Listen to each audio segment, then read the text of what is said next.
今日我哋嘅健康話題咧就係膽固醇，咁相信好多朋友咧就對膽固醇咧就有唔少誤解嘅，甚至咧都會有幾個迷思。咁第一個迷思咧就係話膽固醇係咪導致到中風嘅主要原因呢？第二啦，動物嘅油脂同埋肉類都含有膽固醇嘅喎，咁我哋係咪應該避免動物嘅油脂，甚至唔食肉呢？第三個迷思咧就更加有趣啦！點解膽固醇呢個分子會分好同埋壞嘅咧？咁就今日咧就等我一一同大家咧就講解一下。咁首先對膽固醇導致中風可能咧會有咁嘅諗法，喺食物我哋吸收咗膽固醇，然之後膽固醇慢慢就會積聚咗喺血管入邊，有機會咧就會導致到腦中風，輕則面癱，嚴重則行動不便，甚至會死亡添嘅。咁喺幾十年前咧，就已經有人提出咧，用牛油搽麵包唔係幾好喎，因為咧牛油係屬於動物嘅脂肪，含有膽固醇。咁搽麵包會唔會好容易塞血管呢？咁用植物油又得唔得？不過植物油喺室溫咧，通常佢係液體，用嚟搽麵包又唔係幾掂喎。咁所以咧就有人諗出啦，將植物油改變一下佢個分子結構，變成咗咧一啲我哋叫做植物牛油或者叫人造牛油嘅嘢。咁又可以用嚟搽麵包，又唔含有膽固醇，咁咪幾好咯。喺製造植物牛油嘅時候咧，又會衍生一種叫做反式脂肪嘅嘢出嚟咯。嗱，不如咧，我哋先了解一下唔同類型嘅脂肪。第一種叫做不飽和脂肪，咁你睇一睇佢嘅形狀咧，就知道啦。佢嘅形狀係比較不規則嘅，咁有啲似咧一堆咧好巢嘅紙咁樣樣，你好難咧係好整齊咁堆疊起嚟嘅。咁不飽和脂肪喺室溫咧就係以液態嘅形式出現。咁而第二種嘅脂肪咧叫做飽和脂肪，咁佢哋嘅形狀咧就比較規則好多。咁飽和脂肪咧就好似咧就一堆咧好平整嘅 A4 紙咁樣樣，好容易堆疊。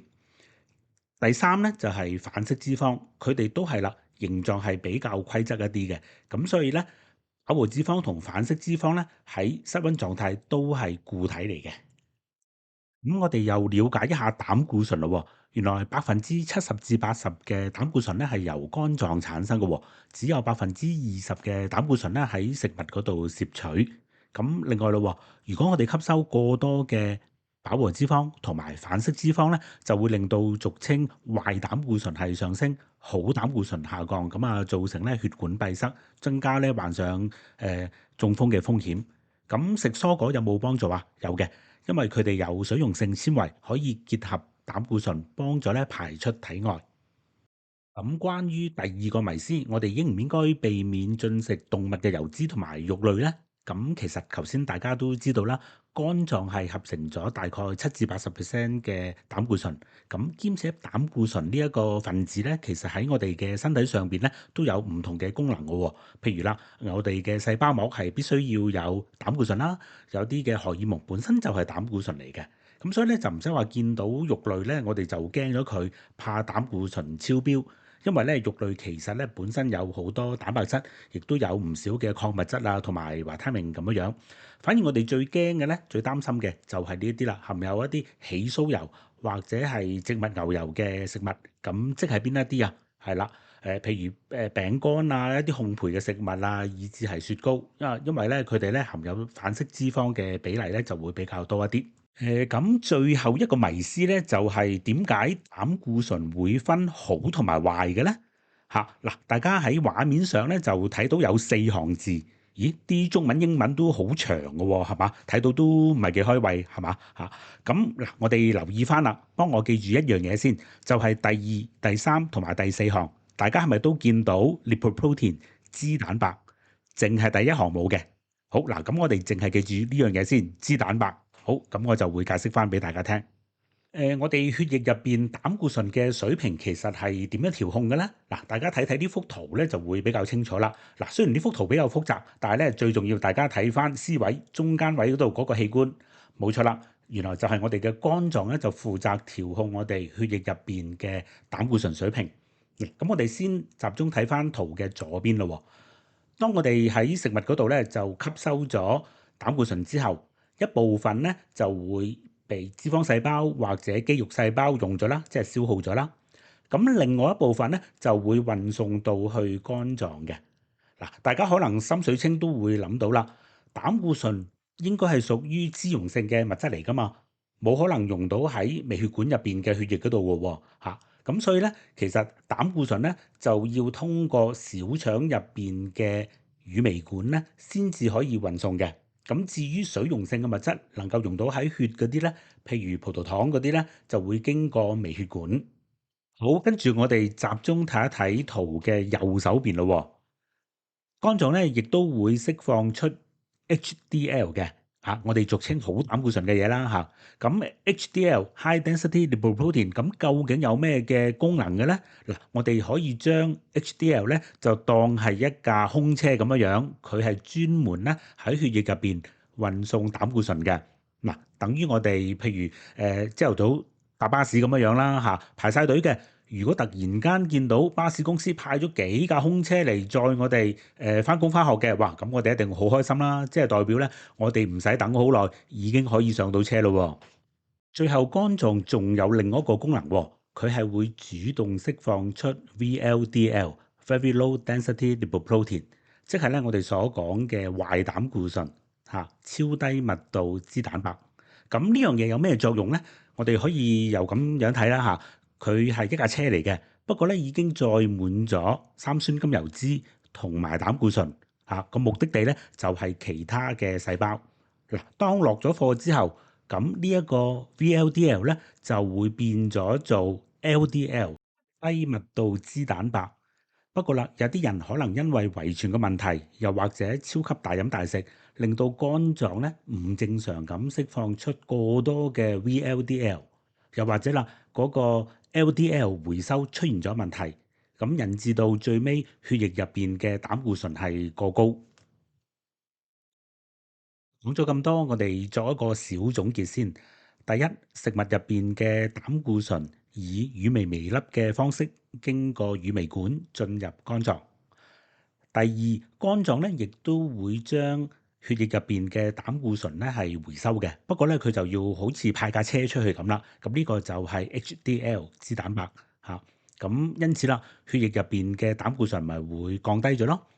第三啦，肝臟會釋放出 VLDL 呢個脂蛋白嗱，咁呢個脂蛋白咧就已經有膽固醇同埋啲三酸甘油脂嘅咯喎，咁所以啦就會令到咧血液入邊嘅膽固醇咧個水平就會上升咗。如果我用交通流量對比翻血液膽固醇嘅水平，咁大家可能會更加容易明白。嗱，我假設大家喺中途站搭巴士啦咁如果我哋見到架巴士係咁嘅樣嘅，咁應該都可以估計翻交通個流量都比較暢順啦，人唔會係太多。但係啦，如果見到架巴士係咁嘅款嘅咧，咁我相信大家都會好擔心啦，應該可能會有啲塞車啊，或者咧啲人特別多咁樣樣。咁所以咯，如果我哋驗血嘅時候，我哋驗到血膽固醇係正常嘅，其實即係話咧呢一個 VLDL 咧係個比例係比較少嘅。相反啦，HDL 咧係比較多咁我哋咧就係話血液膽固醇係正常嘅。調翻轉啦，如果血膽固醇係偏高嘅話咧，咁我哋就會發覺啦，呢個 VLDL 咧係特別多，反而好嘅 HDL 咧係少咗嘅。咁如果我哋希望血液入邊膽固醇喺一個正常嘅水平，咁我哋應該點樣做呢？係唔係每一日淨係食一隻雞蛋就 OK 嘅呢？嗱，咁大家睇翻啦，其實喺2015年啊，即係超過10年之前咧，美國 FDA 咧已經剔除咗每一日300毫克膽固醇呢個限制㗎啦。咁所以咧，食幾多隻雞蛋同你血液入邊嘅膽固醇咧，似乎關係亦都唔係好大嘅。咁至於完全唔食肉類咧，我更加覺得係冇必要嘅咁過去10幾20年咧，咁科學家咧已經都慢慢搞清楚，原來咧有呢5個因素咧係同血液膽固醇超標咧係有關嘅咁我哋重點睇一睇飲食不良嗰度先。咁雖然我哋都知道啦，肝臟咧係會製造70至80%嘅膽固醇噶嘛，喺飲食嗰度大概20%左右咁不過啦，我哋咧喺膳食入邊都應該要避免，頭先都講過啦，反式脂肪係啦，越少越好，零係最好嘅咁而飽和脂肪咧，亦都唔好太多喎。咁因此啦，無論中西式嘅快餐啦，以至一啲嘅醃嘅肉類啦，中西式嘅腸咧，咁其實對身體都唔好嘅。咁至於新鮮肉類咧，我就覺得啦，適量嘅進食咧係冇問題嘅嚇。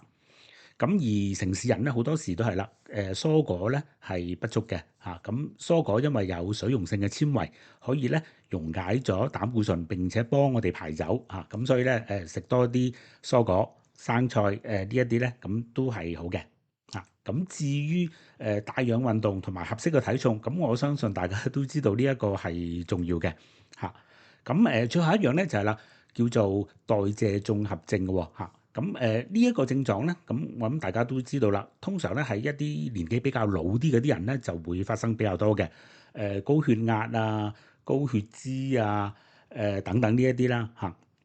咁如果我哋睇翻同膽固醇水平調控有關嘅咧，咁其實呢一個年紀大機器壞咧，我自己覺得咧都係可以應用喎呢個理論，因為點解咧？大家仲記唔記得我哋頭先所講膽固醇嘅調控，其實最核心嘅器官咧就係肝臟，係咪嚇？咁所以啦，我哋亦都可以諗翻一個25歲嘅人嘅肝臟，佢個調控能力應該係好精準啦，係咪？咁你諗下啦，到咗60-70歲，肝臟調控嘅能力一定係會下降嘅嚇。咁所以啦，年紀大咗，我哋更加咧要注意翻我哋嘅飲食啦，因為我哋年紀唔可以自己係將佢降翻低㗎啦嘛嚇。咁因此啦嚇，咁我哋有一個好嘅生活習慣咧，其實就對我哋嘅血液膽固醇嘅水平咧就好有幫助嘅。好，咁我哋今日都講到呢一度，希望大家身體健康。